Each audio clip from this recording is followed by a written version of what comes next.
long as those awareness has been created, then we'll have a way forward. We try to look at the basic conventional materials that are in existence. Steel is one, cement is there, aggregate is there, timber, glass, ceramics, plastic, galvanized iron, and so on and so forth. These are normal conventional materials. But let me tell you, every day we test quality of steel in our institute. Steel, people bring different quality of steel for testing. I don't want to create fairness, but I want to assure you that something is wrong with our steel in the market. The properties of our steel in the market is not meeting the standard specification. The tensile property, FY, people that are into design, we know FY of steel. FY of steel, we have 460, we have 410, we have 250. Are we together? Am I speaking to civil engineers? Good. This is the FY, the property, the tensile steel of steel. But if you take this steel and measure them in the market, and in our UTM, there's what we call it a universal testing machine. We measure the properties of steel. We discover that a steel of 460, we are getting a value of 398. A steel of 410, we are getting 2 something. A steel of 250, we are getting 210. Most of the steel do not meet up the standard specification. It is another day for discussion. We are discussing materials. Let me come back to cycle accident vehicles. They take these recycled accident vehicles and produce our steel. We discover that most of the steel are not being produced. Reinforcement is there as steel. Cement is there. Fine aggregate there is coarse aggregate. These are natural, conventional materials. Cement is there. There is no alternative to cement, as I said. Fine aggregate is there. There are quite a lot of alternatives for fine aggregate. Coarse aggregate, they have quite an alternative, but they might not be in abundant quantity. We are going to look at them one after the other. But these are the basic conventional materials. And each of these materials, before using them, it must meet the standard specification. Standard specification is there for steel. Standard specification is there for fine aggregate. Standard specification for coarse aggregate, just to mention a few. The next material are also standard materials that are there. They are normal conventional materials. But this is what we are so used to. We are used to steel, we are used to cement, we are used to all these materials as standards. And the cost of these materials are always high. They are not coming down. Try buying glass, you'll be scared. Try buying cement is there. Try buying aggregate. I saw somebody, but you see, sincerely speaking, sometimes we that come from the village, sometimes you discover that you go and pack the sand. Even the villagers are aware now. If you take a tipper to take sand, they say you must pay royalties. If you see somebody in Abuja, you see him in front of his sand. He's busy sitting down in front of his sand, selling sand. I saw some people, I said, what are these people doing that they are selling sand? People will bring tea. You can see business. Good. But the idea here is that sand is a material. I'm going to look at that later. It's a normal conventional material, but not every sand is good. You need to ensure that the sand meets the certification. The organic content is there. You have to use sand that is having low content. Sand from river sand. And this rice, there are 2 things. You can get rice to eat food. The process, the husk that is coming from it, we decided to burn them. We use it as a fuel to burn. The ash coming from the husk, we use it as a pozzolana. And I use it to produce blocks. But I did not use it 100%. I use it as a supplement by partial replacement. But at the end, at the optimum of 30 to 35%, I got an optimum result that met up the standard specification. We use that to produce blocks. So instead of using 100% blocks, cement, you use 65% cement and 35% waste resulting from this ash. And you get a good material. Rice is available. Almost most of the countries in Nigeria are cultivating rice. Research has shown that 8.34 million metric tons are annually produced. So the waste resulting from that rice is what we want to convert it to use as a consumption And if that can be done very well, it is there. The rice straw, we use it as reinforcement in cement composite material. And it has been successful in that aspect. The next thing is the jute bags. Jute fiber. How someone will call it the rama. What a delicacy, a very fine soup in my village. When a woman prepare rama soup for you, very nice. You can eat it with different type of food, swallow. Very nice. But I'm talking about the stick of the rama. And it is called jute fiber. It is used as a bag. People produce bag with it. But the good thing about the fiber is that it is a good use as reinforcement. You can use fiber to reinforce. Sorry, when someone says reinforcement, let me come back. Maybe not everybody is civil engineer here. The idea of a reinforcement is that reinforce to add strength. It means you are not capable. You need assistance. Are we together? This thing is not enough. You need support to make it enough. Concrete is not good in tension. Very good in compression. Try to pull concrete, it will disintegrate. So we discovered that concrete is not good as far as tension is concerned. You need to introduce steel in the concrete. The good property of concrete and the good property of steel, you join them together, it becomes a homogeneous material called reinforcement. A reinforcement is adding strength to something that is not having that enough strength. So POP, plaster of Paris, no POP, we say POP, fibers are used as a reinforcement. The cement there is just not enough. The fiber adds strength to it and it does a wonderful job. Clay is there, laterite is there. So this out, the seedlings is black. The pigments that comes from it in our villages during rainy season, they build their fences with clay blocks. Then they take the back of the Loroa, they place it on top of the wall. When one touches it, the pigments run over the wall, it becomes a solidified agent, thereby making the wall to be very strong. In villages, it has been existing. And the good thing is, I did research with my student, one of my undergraduates. Any pigments is secreting some pigments that is water repellent. Anytime water touches it, it repels the water. It allows the wall to stand very solid. So basically, this is a material, it is existing in our villages. We've been seeing it, but it's for us to put the technology into use. We are not doing it. The next thing is the empty cup ash. This is maize. When you trash your maize, the cup ash is there.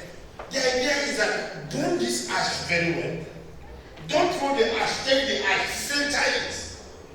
Not much technology, mix it with cement at certain proportion, it becomes pozzolanic in nature. Instead of using 100 bags of cement, you end up using 60, while you use 40 as it is. And you get the material of similar strength. The next thing is the sawdust. When the quantity of the wood is there, I try to make it out. The next is granite. The granite we eat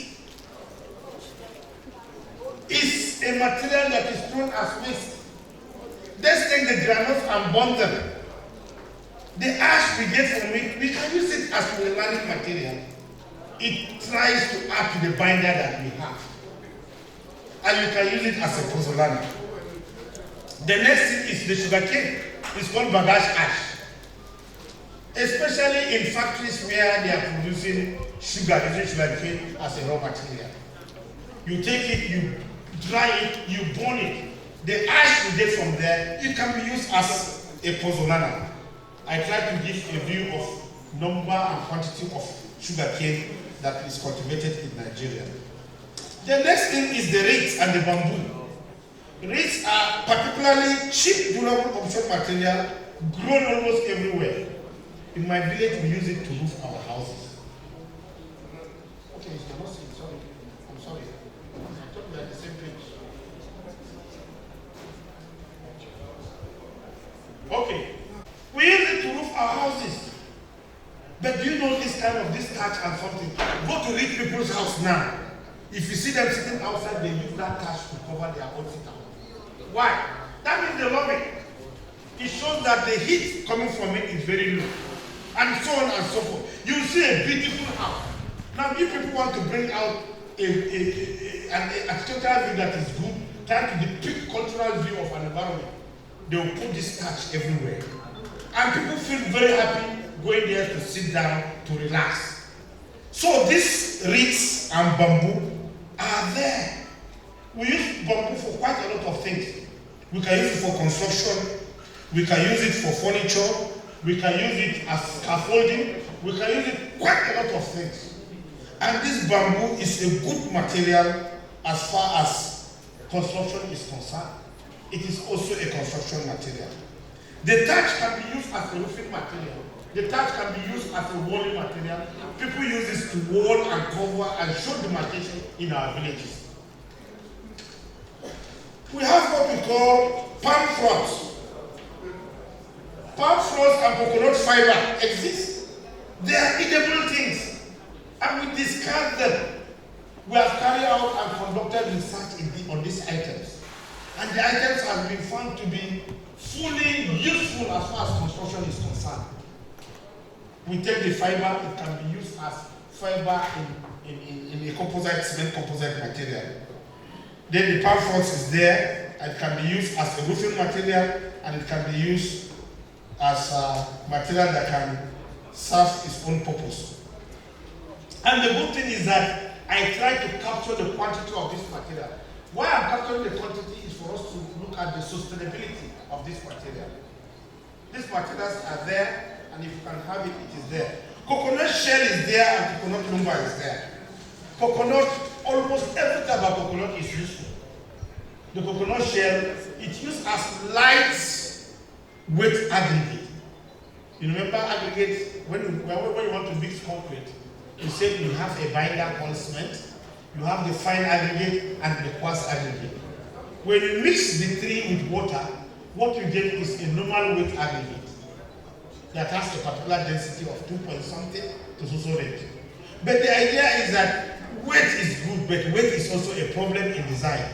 A structural designer tries to ensure that he designs a structure with less weight as possible. If the weight is not much, the member carrying the weight will be lesser in sizes, and they will be carrying the load without problem. But if a member is very heavy, that means all the members carrying that heavy element must be bigger in size to carry it, which is over-design. And the designer does not want a cost of a design to be over-design.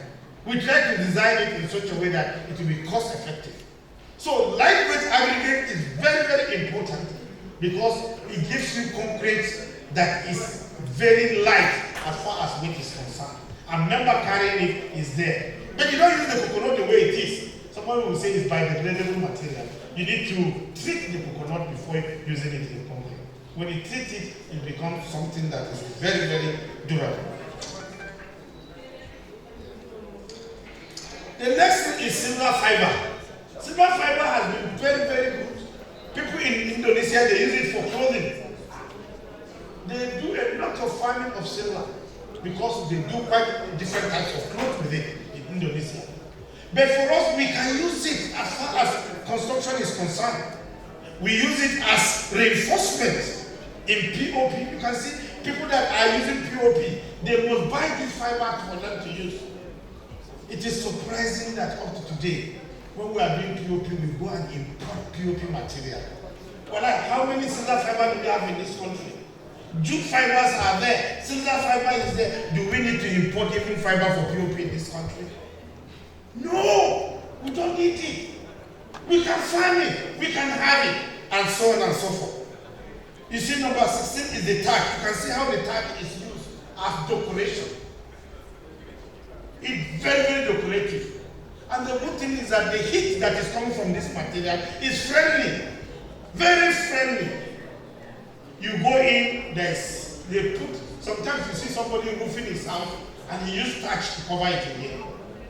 What he's trying to do is to create a conducive environment.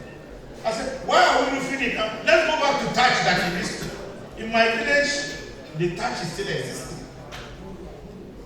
And when you sleep in a thatch house, You sleep without noise. You will sleep very well, I'm telling you. And so on and so forth. So signal fiber is there, thatch roofing is there, just to mention a few. Let me go down a little bit to periwinkle. Periwinkle shell has been in existence, especially people in the south. We use it as a lightweight concrete, where aggregate or quartz aggregate is a problem. Sometimes you need to travel very far to get your source of quartz aggregate. But there is an alternative to that. I find myself in a location called Zaki in Bauchi State. Sincerely speaking, you look for stone, you will not find stone. Just stone. Stone. Zaki local government in Bauchi State. There is a location where quartz aggregate is very, very expensive. It takes a longer distance to travel to go and bring stone. I'm telling you, travel and you see the importance of stone. You look for stone. Somebody was given a contract to cook. She's looking for stone to put in pot. 1, 2, 3 to put a pot on top. There is no stone in the tank. So you can see why we feel some material can serve the purpose of agriculture. Instead of looking for stone, you look for periwinkles, shell. You can use it to serve as a purpose of light aggregate. You can get your concrete from it. Banana leaves is there. It serves as pozzolana, and so on and so forth. In summary, these materials are wide. They are existing, but putting them into practice is the problem. As I said, for you to put them into practice, the material must meet certain criteria. 1, it must be available. 2, it must be sustainable. When I mean sustainable, the quantity for it, when you use it, someone to be able to find it, to use it, and so on. The 3, it should be durable. Without durability, you are not engineering. For every year you go and carry out maintenance, every year something is wrong with your design. The essence for it is for you to design in such a way that it will have low maintenance costs, so that you achieve the purpose, the value for your money. So, apart from durability, cost is very, very important. Cost. But I say Nigerians like to show class. They prefer something very high in terms of cost. No matter how it is, when you tell him these are 3 things. I tried to do a survey. I went to visit somebody selling tiles. I told him, which one is the most expensive tiles? He said, okay, like this one. I said, okay, let us do market survey. A big man came to buy tiles. The most expensive one, we reduced the price by 2. Then the other ones that are cheaper, we added the price. We went with the one with the highest. So people don't even look at the quality of what they are buying. They look at the price as long as they can afford it. Price is the one governing them. So you can see this is our mentality. We look at price governing us while we're supposed to look at the quality of the material. So cost plays a vital role as far as this material is concerned. The last but not the least is the technical know-how.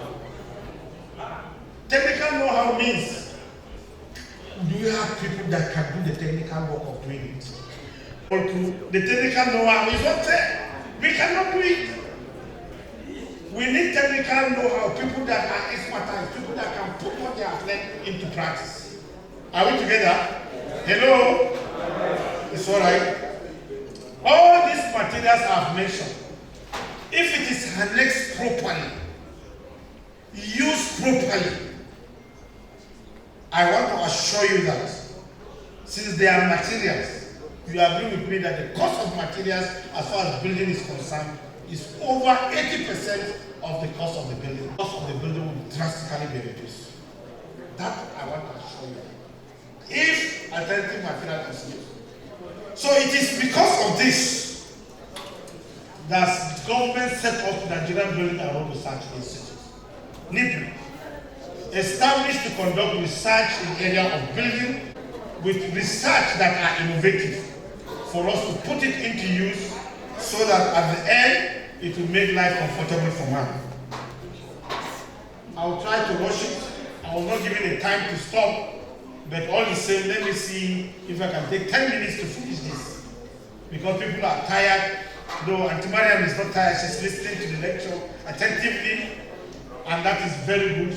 Though you are not an engineer, but the way you are listening to me, it means you are enjoying the lecture. Thank you, Auntie Mariam.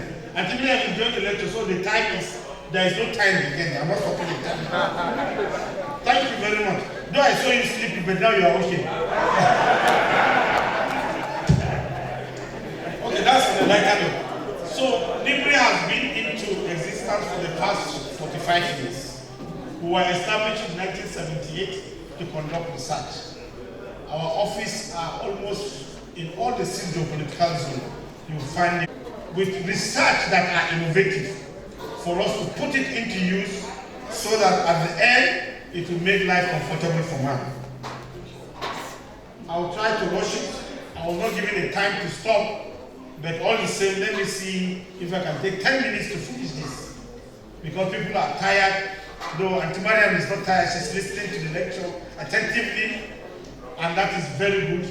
Though you are not an engineer, but the way you are listening to me, it means you are enjoying the lecture. Thank you, Auntie Mariam. Auntie Mariam enjoyed the lecture, so the time is, there is no time again. I'm not talking the time.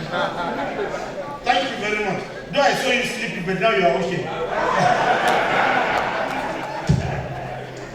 Okay, that's on the lighter note. So, NBRRI has been into existence for the past 45 years. We were established in 1978 to conduct research. Our office are almost in all the political zones. You will find it in all the states. While the headquarters is here in Abuja, I would like to talk about very few, I'll pick very few of what NBRRI has done. The first one is NBRRI Pozzolana. The second one will look at compressed stabilized earth blocks. The third one will look at laminated bamboo panels. The fourth will look at recycled plastic waste. The fifth is NBRRI paving stones, NBRRI fancy tiles, and NBRRI dismantleable house. This is not theory. These are practical things we have done, and it is still there. Everybody to see.